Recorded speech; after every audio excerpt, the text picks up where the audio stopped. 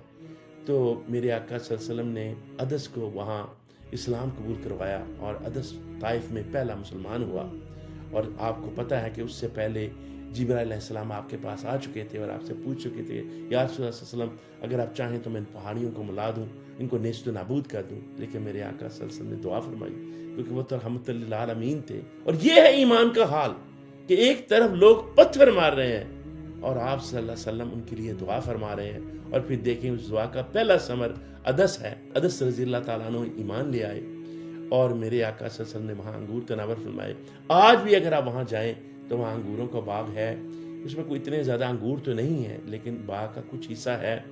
اور وہاں پہ انگور اور انجیر بیچنے والے ہیں۔ اور میں نے بھی ان سے انگور اور انجیر لی، اور آنسٹلی وہ اتنی میٹھی انجیر تھی، میں آپ کو یہ ایمان کی بیس پہ نہیں کہہ رہا، حقیقت کی بیس پہ کہہ رہا ہوں، وہ اتنی میٹھی انجیر میں نے زندگی میں نہیں کھائی، اور اتنے اچھے خوبصورت میٹھے انگور بھی کھائے۔ بات ہے کہ آپ کا ایمان اتنا پختہ ہونا چاہیے کہ آپ کوشش جاری رکھیں۔ مشکلات، اگر میرے پیارے آقا صلی اللہ علیہ وسلم کو مشکلات آ سکتی ہیں جو کہ اللہ کے آخری نبی، اور ان پہ ایک دفعہ درود پڑھیں تو 10 آپ کو نیکیاں ملیں، وہ اگر آپ کو معاف کر دیں تو اللہ آپ کو معاف کر دے، جو وجہ خلق کائنات ہیں، لیکن انہوں نے بھی ان ٹربولیشنز کو دیکھا، انہوں نے بھی اللہ کی راہ میں مشکلات دیکھی۔ تو ہم کون ہیں؟ ہمیں اگر مشکلات آتی ہیں تو ہم فوراً گھبرا جاتے ہیں، لیکن میرے آقا صلی اللہ علیہ وسلم کو جب مشکل آئی تو آپ نے دعا فرمائی، اور آج انہی کی دعا کا صلہ ہے کہ وہ سارے لوگ، ہم سب مسلمان ہیں، ہمارے تک اسلام پہنچا۔ اگر آپ صلی اللہ علیہ وسلم جلال والے ہوتے تو پتہ نہیں آج ہم کہاں ہوتے، آج انڈیا میں رہنے والے لوگوں کے پاس اسلام پہنچتا بھی یا نہ پہنچتا۔ تو بات یہ ہے کہ جب آپ دین اسلام کو اور رسول اکرم صلی اللہ علیہ وسلم کی سیرت کو پڑھ لیتے ہو تو پھر ایمان کی وہی جھلک آپ کے اندر آ جاتی ہے، تو پھر آپ کے لیے مشکلات وہ مشکلات نہیں رہتی، ایمان کی حلاوت اتنی زیادہ ہو جاتی ہے کہ پھر آپ کسی مشکل کو مشکل نہیں سمجھتے۔ کیونکہ ہم یہ بات کر رہے ہیں، اصل میں عمران خان نے تو بے انتہا یہ ہسٹری بار بار قرآن پڑھا ہوا ہے اور سیرت رسول صلی اللہ علیہ وسلم پڑھی ہوئی ہے۔ اسی لیے تو وہ جو القادر یونیورسٹی بنانا چاہتا تھا، وہ جب بھی کسی سے ملتا تھا یا ملتا ہے تو وہ یہی کہتا ہے کہ یار آپ نے رسول اکرم صلی اللہ علیہ وسلم کی ہسٹری پڑھی ہے، وہ جو رسول اکرم صلی اللہ علیہ وسلم اسوہ لے کے آئے تھے، جس نے یہ تبدیلی ممکن کی، جس نے صحابہ کی تربیت کی، وہ کیا اسوہ تھا؟ اس لیے اس نے القادر یونیورسٹی بنائی کہ لوگ وہ پڑھ سکیں۔ افسوس کی بات یہ ہے کہ آج ہم اس اسوہ کو بھول چکے ہیں۔ اگر آخر الزمان نبی اللہ تعالیٰ کے حبیب کو مشکلات آ سکتی ہیں تو ہم کیا ہیں؟ تو یہ مشکلات کیوں آتی ہیں؟ یہ یاد رکھیں کہ اللہ تبارک و تعالیٰ استغفر اللہ یہ نہیں ہے کہ وہ جاننا چاہتا ہے کہ جی کون اچھا کرتا ہے کون برا کرتا ہے، یہ آپ اپنا ایمان درست کر لیں۔ اللہ مالک و مولا ہے، اس کو ٹیسٹ کر کے جاننے کی اس کو پہلے ہی پتا ہے، اس کی نالج میں ہے، لیکن چونکہ اس نے آپ کو فری ول، یہ آزادانہ جو آپ کی ڈیسیژن میکنگ دی ہوئی ہے، اس میں آپ کی رسپانسبلٹی بھی ہے۔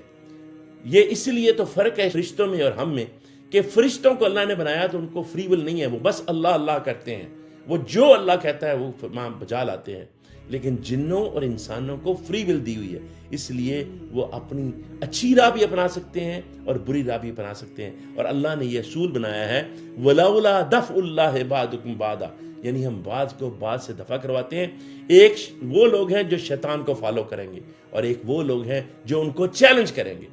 وَمَن يَكْفُرْ بِالطَّاغُوتِ وَيُؤْمِن بِاللَّهِ فَقَدِ اسْتَمْسَكَ بِالْعُرْوَةِ الْوُثْقَىٰ لَا انفِصَامَ لَهَا، یعنی وہ لوگ جو انکار کرتے ہیں طاغوت کا اور اس کے سامنے کھڑے ہو جاتے ہیں، تو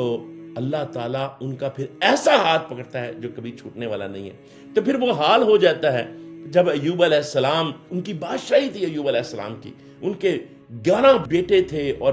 بادشاہت تھی پوری، لیکن وہ بادشاہت بھی ختم ہو گئی، بیٹے بھی چلے گئے، بیوی بھی چلی گئے، پھر جسم میں کیڑے پڑ گئے۔ اور پھر جب ایوب علیہ السلام نے یہ کہا وَأَيُّوبَ إِذْ نَادَىٰ رَبَّهُ أَنِّي مَسَّنِيَ الضُّرُّ وَأَنتَ أَرْحَمُ الرَّاحِمِينَ، اور وہ بھی اس لیے کہا کہ لوگ آ کے کہتے تھے کہ ایوب تم اللہ کے کیسے پیغمبر ہو، اللہ سے دعا ہی نہیں کرتے۔ تو پھر انہوں نے کہا کہ یا اللہ تیرے ایوب کو مشکل نے ٹچ کیا، آئے ہائے ہائے۔ وَأَيُّوبَ إِذْ نَادَىٰ، ایوب نے جب ندا لگائی، آواز لگائی، انی مسنی الضر، یعنی مجھے مس کیا ہے، مجھے ٹچ کیا ہے مشکل نے، پریشانی نے، وانت ارحم الراحمین، اور تو رحمان اور رحیم ہے، یعنی تو رحمان اور رحیم ہے۔ تو اللہ تبارک و تعالیٰ کو وہ دعا پسند آئی، بے شک اسی نے یہ القا کی ہوگی دعا، یعنی ایوب علیہ السلام کے دل پہ، تو اللہ کو اتنی دعا پسند آئی کہ اللہ تعالیٰ نے وہ پھر ان کو صحت بھی دی، ان کو بچے بھی دیے، ان کو سلطنت بھی دی۔ تو کسی نے آ کے پوچھا کہ ایوب یہ تو بتاؤ کہ تم نے وہ دور بھی دیکھا جب سب کچھ تھا، پھر وہ دور بھی دیکھا جب اتنی مشکل تھی، اور اب یہ دور بھی ہے، تو یہ بتاؤ کون سا دور اچھا تھا؟ تو ایوب علیہ السلام نے کہا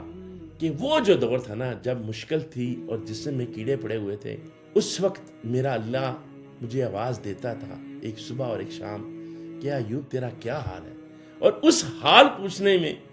جو مجھے لذت آتی تھی وہ لذت اب نہیں آتی۔ تو بات یہ ہوتی ہے کہ جو مشکلوں میں صبر کرتے ہیں نا، اللہ تعالیٰ ان کو پھر ایسی لذت دیتا ہے، ایسا طاقتور بناتا ہے، کیونکہ جتنا بڑا کام ہوتا ہے اتنی بڑی آپ کو ٹریننگ ہوتی ہے۔ اگر آپ چاہیں کہ آپ باکسنگ کا مقابلہ کریں اور آپ گھر میں بیٹھے رہیں تو کیا آپ باکسنگ کا مقابلہ کر سکیں گے؟ اگر آپ چاہیں کہ پوری دنیا کے آپ لیڈر بنیں، تو میرے آقا صلی اللہ علیہ وسلم نے تو پوری دنیا کا لیڈر بننا تھا، تو یہ کیسے ہو سکتا تھا اگر وہ انسان تھے تو وہ ان ٹرائل اور ٹربولیشن سے نہ گزرتے، اور پھر ہمارے لیے اسوہ حسنہ کیسے بنتے؟ اسی طرح اللہ فرماتا ہے لا یکلف اللہ نفسا الا وسعها لها ما کسبت والیہا ما اکتسبت۔ تو جو اللہ تعالیٰ کسی شخص کو بھی اس کی وسعت سے زیادہ، اس کی استطاعت سے زیادہ تکلیف نہیں دیتا، لیکن جو تکلیف آتی ہے وہ اس کی اپنی ہی کمائی ہوئی ہوتی ہے۔ یعنی یا تو وہ چاہتا ہے کہ وہ آگے نکلے تو پھر اللہ اس کو ٹرین کرتا ہے، یا اس نے کچھ مسٹیک کی ہوئی ہے، اللہ کے بندے ہوتے ہیں، وہ اس کو تھوڑا سا یہ پیچھے واپس لانے کا، اپنی طرف لانے کا ایک پیغام ہوتا ہے، کیونکہ وہ لوگ جو ڈویل ہو جاتے ہیں اور جن کو یہ توفیق بھی نہیں ہوتی، ان کا دل کالا ہو جاتا ہے، اور آپ کے سامنے بے تحاشا مثالیں ہیں پاکستان میں، وہ ججوں کی صورت میں بھی ہیں، وہ جنرلز کی صورت میں بھی ہیں، وہ ہر لیول پہ ہیں۔ تو اگر اللہ تعالیٰ آپ کو مشکلات میں نہیں ڈال رہا نا، تو اب ڈریں اللہ سے، کیونکہ اس نے آپ کو چھوڑ دیا طغیانی میں، پھر آپ کا دل اتنا کالا ہو چکا ہے کہ آپ کو سفید اور سیاہ کی سمجھ نہیں آتی۔ تو جب آپ کو اللہ نے وہ نور دیا ہوتا ہے دل میں، تو پھر وہ آپ کو مشکلات سے ذرا آپ لیفٹ رائٹ ہونے لگتے ہیں تو اللہ تعالیٰ آپ کو سیدھی راہ کی طرف واپس لے آتا ہے، کیونکہ آپ بار بار کہتے ہو ایاک نعبد و ایاک نستعین، یا اللہ ہم تیری ہی عبادت کرتے ہیں اور تجھی سے مدد مانگتے ہیں، اور کیا مانگتے ہیں؟ اہدنا الصراط المستقیم، ہمیں سیدھی راہ دکھا۔ تو پھر اللہ سیدھی راہ کی طرف واپس بھی لے کے آتا ہے، یہ اس کی ذمہ داری ہو جاتی ہے، کیونکہ اس نے ہاتھ جو تھاما ہوتا ہے۔ تو عمران خان کو اللہ تبارک و تعالیٰ جو اس بھٹی سے گزار رہا ہے، اور وہ مسکراتا اس لیے ہے کہ اس کا ایمان ہے، وہ اس کو اپنے اللہ کی مرضی سمجھتا ہے، وہ اس کی چاہت سمجھتا ہے، وہ یہ انبیاء کی سنت سمجھتا ہے کہ جیسے انبیاء، جیسے وہ یوسف علیہ السلام ہوں یا میرے آقا صلی اللہ علیہ وسلم ہوں، جیسے وہ بند رہے، قید کی صحبتیں برداشت کی، میرے آقا صلی اللہ علیہ وسلم نے شیب ابی طالب میں 3 سال کاٹے، اور وہ انبیاء کی سنت ہے، وہ اس پہ مسکراتا ہے۔ یہی اس کا ٹیسٹ ہے، اس کو ایک عظیم سے عظیم تر لیڈر بنانے کا، اور پھر اللہ اپنی مدد سے لوگوں کے دلوں میں اس کی محبت ڈالتا ہے۔ تو یہ جو لیڈرشپ اب بن رہی ہے نا، آپ کو اندازہ نہیں ہے، اس نے پوری دنیا میں اسلام کا جھنڈا بلند کرنا ہے۔ آپ گھبرائیں نہیں، جیسے عمران خان کہتا ہے آپ نے گھبرانا نہیں ہے، اللہ نے اس کو ایسا ایمان دیا، ہمیں بھی چاہیے کہ ہم اس کو فالو کریں، اتنا ایمان رکھیں۔ لیکن آپ یہ یاد رکھیں وَلَوْلَا دَفْعُ اللَّهِ بَعْضَكُمْ بَعْضًا، یہ اس کا امتحان تو ہے، اللہ اس کو سرخرو کرے گا، اور سرخرو کیا ہے، لیکن یاد رکھیں کہ آپ نے بھی سرخرو ہونا ہے، اور آپ نے بھی اپنا حق ادا کرنا ہے۔ اور یہ جب آپ ساری چیزیں کرتے ہیں، جب آپ اسلام کو فالو کرتے ہیں اور یہ عمرہ کرتے ہیں، یہ زیارتیں کرتے ہیں، تو غور کیا کریں کہ میرے آقا صلی اللہ علیہ وسلم کن مرحلات سے گزرے اور وہ کیا میسج انہوں نے دیا۔ اور ہمارا یہ فرض ہے کہ جو حق کا علم بلند کر رہا ہے ہم اس کا ساتھ دیں، اور ہم بھی اس ٹیسٹ میں کامیاب ہوں۔ اور پھر یہ ہمارے لیے بھی اختیاری ہے، جیسے جیسے ہم ان مشکلات سے گزرتے ہیں زندگی میں، ویسے اللہ تعالیٰ ہمارے مدارج اوپر کرتا ہے۔ یہ آپ ایک دن میں پی ایچ ڈی نہیں کر لیتے، 1st grade 2nd grade 3rd grade 10th grade 11th grade 12th grade, تو اس طرح کر کے اللہ تبارک و تعالیٰ آپ کی ڈیولپمنٹ کرتا ہے۔ تو اللہ کا شکر ادا کیا کریں۔ اس لیے تو رابعہ بصری کہتی تھیں کہ جب ان کو کوئی چیز لگ گئی تو بجائے اس کے خون نکل آیا تو وہ ہنسنے لگی، انہوں نے الحمدللہ کہا، تو کسی نے ایک ساتھ والے نے کہا کہ تم کیا عجیب عورت ہو کہ تم خون نکل رہا ہے، تم جو ہے وہ تمہیں پتھر لگ گیا اور تم ہنس رہی ہو۔ تو وہ کہتی ہے کہ یہ تو میرے اللہ کا فضل ہے کہ اس نے مجھے یاد کیا اور اس نے مجھے موقع دیا کہ میں جو ہے وہ اس سے توبہ کر سکوں، اس کی طرف رجوع کر سکوں. تو یہ اللہ تبارک تعالیٰ آپ کو موقع دے رہا ہے. اپنی اصلاح بھی کریں، ارد گرد کی اصلاح بھی کریں، اور لوگوں کو اس کا پیغام پہنچائیں اور جوڑیں، اور پاکستان کو اور اسلام کو دوبارہ سے وہ مقام دلائیں جو اس کا حق ہے. اور وہ تب ہی ہو سکتا ہے جب ہم سارے عمران خان کی طرح اپنا ایمان پختہ کریں اور اپنی جگہ پہ جتنی کوشش ہو سکتی ہے وہ کریں. اللہ تعالیٰ آپ سب کا حامی و ناصر.